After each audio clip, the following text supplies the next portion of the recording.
पाथेयं जन्ममुक्षोः सपदपरिपदो प्राप्तये प्रस्थितस्य विश्रामस्थानमेकम् कविवरवदसां जीवनं सज्जनानां बीजं धर्मद्रुमस्य प्रभवतु भवतां भूतये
वंदे महापुरुषते चरणानंदं निश्चिन्नु करुणापूर्णा वात्सल्य महोदधि कांता श्रीराघवेन्द्रस्य सर्वदा पातु जानकी।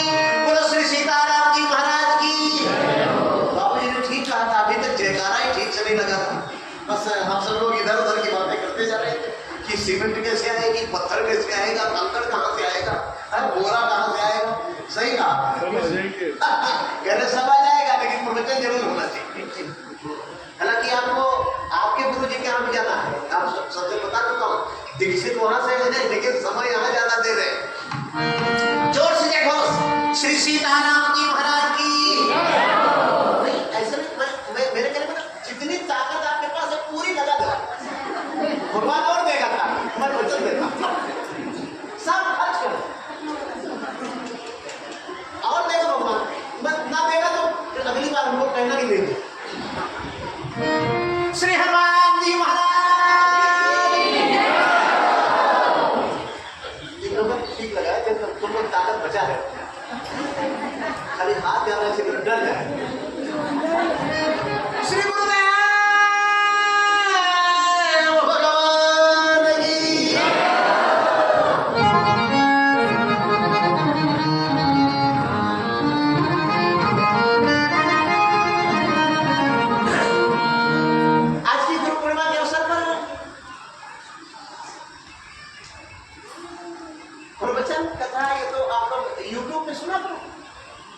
YouTube पे स्वामी बालभारती जी महाराज चैनल को सब्सक्राइब कर लो, पूरी कथाओं के पूरे वीडियो टीवी चैनल पर प्रसारण होगा, वो भी आपको मोबाइल में दिखेगा, वो भी आपके घर में दिखेगा। कथाएं तो नित्य होती है। गुरु पूर्णिमा का पावन अवसर है, भगवान वेद व्यास का प्राकट्य हुआ था, पहला संकादिक, दूसरा वाराह, तीसरा भगवान नारद का अवतार, चौथा नर नारायण ऋषि का अवतार हुआ। भागवत में वर्णन है नर नारायण ऋषि, पांचवा भगवान कपिल देव का अवतार हुआ धरती पर, जिन्होंने सांख्य शास्त्र का उपदेश दिया माता देवभूति के बहाने। छठवां दत्तात्रेय, सातवां यज्ञ, आठवां ऋषभ, नौवां भगवान पृथु का अवतार हुआ। पृथु पहले धरती पे अदिति पानी भर के सिंचाई करके बीज नहीं बोया जा सकता। पृथु महाराज ने अपने धनुष के आगे वाले भाग से, जैसे आपके ट्रैक्टर में लेवलर नहीं होता है, उसी धनुष के अग्रभाग से पृथ्वी की धरती की लेवलिंग बराबर किया, तो पृथु महाराज के नाम से धरती को पृथ्वी कहा जाने लगा। किसके नाम से? पृथु। रामायण में उनका नाम है पृथु। पुनि प्रणव पृथुराज समान, रामायण पर अघ सुनहि सहस दस काला। 1000 कान भगवान से मांगे थे। भगवान बोले 1000 कान क्या करोगे? बोले सबसे आपकी कथा सुनूंगा। बोले भगवान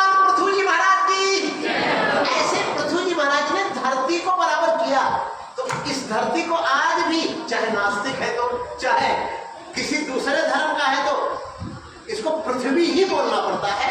वो हमारे महाराज पृथ्वी के नाम से धरती को पृथ्वी कहा गया। 9वां अवतार था भगवान का। 10वां भगवान मछली मत्स्य अवतार हुआ। राजर्षि सत्यव्रत श्राद्ध देव मनु की अंजलि में श्रीमद् भागवत के 9वें स्कंद के 24वें अध्याय में मत्स्य अवतार की कथा में आती है कथा श्रीमद् भागवत। 10वां मत्स्य अवतार। 11वां भगवान कच्छप ने अवतार लिया, जिन्होंने अपनी पीठ पर मंदराचल को रख के समुद्र मंथन कराया। समुद्र मंथन तो हम लोगों के दिमाग में रोज चलता रहता है। जमीन खरीदेंगे, पेड़ लगाएंगे, मकान बनाएंगे और मकान के ऊपर मकान बनाएंगे, उसके ऊपर मकान बनाएंगे, उसके ऊपर मकान, बोले ऊपर ही जाते रहे। एक बहुत बड़े अरबपति सेठ एक महात्मा के पास पहुंचे, बोले गुरुजी 5 मंजिल का मकान बनाया, ये मेरी पहली मंजिल है, इसमें मेरे कुर्सी मेज पड़े रहते हैं, ये मेरी दूसरी मंजिल है। बाबा बोले चलो ऊपर चलो। इसमें मेरे नौकर जाकर पड़े रहते हैं। गुरु ये मेरी तीसरी मंजिल है मकान की, इसमें मेरे घर वाले पड़े रहते हैं। बाबा बोले और है क्या? बोले 2 और। ये 4थी मंजिल है, इसमें मेरे रिश्तेदार नातेदार पड़े रहते, ब्याह ही सके। और बोले ये 5वीं मंजिल है, इसमें मैं पड़ा रहता हूँ। सेठ जी बोले मेरे मकान के बारे में कुछ बोलो। बाबा बोले जब इससे भी ऊपर जाओगे तो सब पड़ा रह जाएगा यही मकान। ये समुद्र मंथन ही है, विचारों का मंथन, दुनिया भर के प्रपंच का मंथन। तो उसमें निकलता क्या है? निकलता क्या है? मतलब किस लिए मथा गया था तो पता है ना? जो पीने वाला निकलने वाला था, क्या निकलने वाला था? जिसको पीने के बाद अमर हो जाता है, अमृत। लेकिन अमृत निकला नहीं, कभी दुनिया में अमृत नहीं निकलता। सबसे पहले अभी हल्ला ना बजा रहे, धीरे बोलो, धीरे बोलो, जय श्री है। सबसे पहले जहर निकलता है। सब लोग लिख दो अपनी डायरी। किसी ने यदि आपको कंफ्यूज करने की कोशिश की, आपको भ्रमित करने की कोशिश की, आओ मैं नारियल दे दूं अमृत हो जाएगा, कभी अमृत नहीं। आपको परिश्रम करना पड़ेगा। तो सबसे पहले जहर निकलेगा, और जहर निकलने के बाद और परिश्रम करोगे, हिम्मत नहीं हारोगे तो अमृत निकलेगा। इसको लिख लीजिए। इस धरती पर कोई इस बात को बदल नहीं सकता। मैं इस बात को बिल्कुल चुनौती पूर्वक आपसे कहना चाहता हूँ। कोई भी कहते कि मैं ये कर दूंगा, वो कर दूंगा, कुछ नहीं कोई कर सकता। आपको परिश्रम करना होगा। परिश्रम करने का उत्साह आपको गुरु देता है। वो गुरु नहीं है, वो पाखंडी जो कहेगा छू मंत्र से चमत्कार हो जाएगा। गुरु वही है जो कहेगा बेटा चलो 5 किलोमीटर है, आप तुम्हारी मंजिल चलते जाओ। उत्तिष्ठत् जागृतः प्राप्य बलान् निबोधते। एक छंद सुनाता हूं आपको, ठाकुर कवि का। किस्सा मिले में पीर में शरीर, सब लोग ध्यान से सुनना। इस छंद को लिख लेना सदैव के लिए, और आपकी जिंदगी में काम आएगा। किस्सा मिले में पीर में शरीर में न भेद राख्यो, और हिम्मत कपट को उभारो तो उभर जाए। ऐसी ठान ठानो तो बिना हूं जंत्र मंत्र की ने, अरे सांप के जहर का उतारो तो उतर जाए।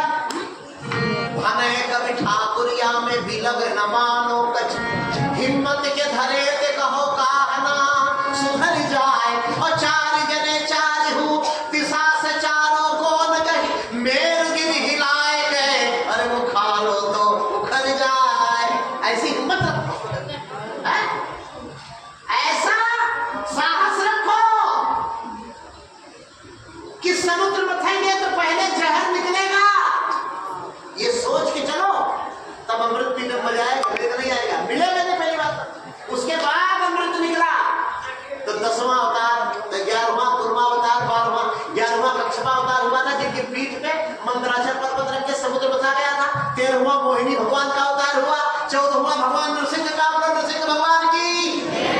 और 15वां त्रेता युग के प्रथम चरण में वामनावतार हुआ। और 16वां अवतार हुआ भरसा वाले बाबा का, क्योंकि माला बिना भाला के बचने वाली नहीं है। ये सब लिखा है शास्त्रों में, लेकिन ये सब हिंदू अहिंसा इसी रट में लगा हुआ है। कोई गाली देता है देने दो, कोई मार रहा है मारने दो, कोई मंदिर तोड़ रहा है तोड़ने दो, कोई गाय काट रहा है काटने दो। यही भावना, और ये महाभारत काल के बाद का उपजा हुआ काम है। भगवान कृष्ण ने तो ऐसा नहीं कहा था। बोलो, भगवान कृष्ण ने कहा था कि जो तुम्हारा घर तोड़े तोड़ने दो। भगवान कृष्ण ने कहा था कि चलो तुम्हारा हिस्सा तुम्हारे कौरव नहीं दे रहे हैं, लड़ो। भगवान कृष्ण ने ही कहा था लड़ो और अपना हिस्सा लो।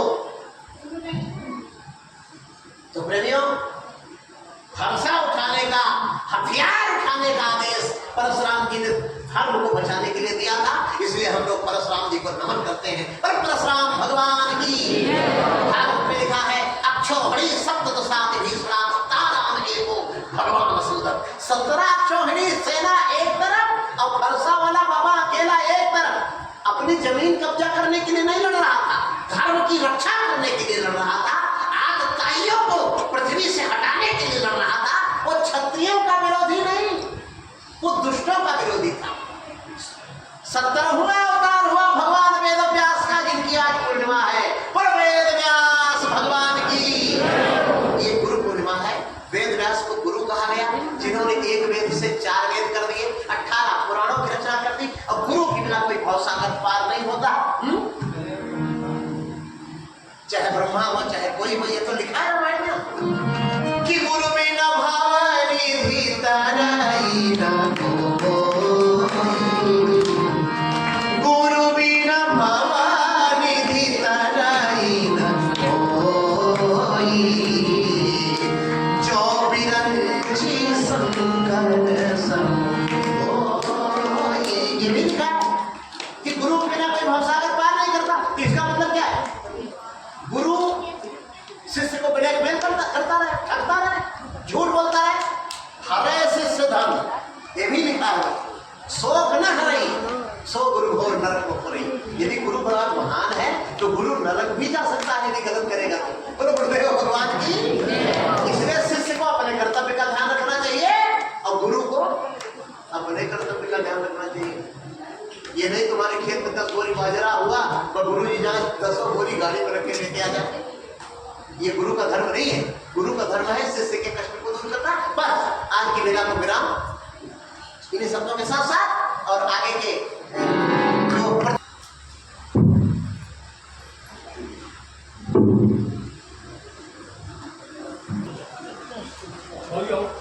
आइए, क्योंकि हमको तो लग रहा है कि अब भंडारे में भी ज्यादा देर नहीं होगा।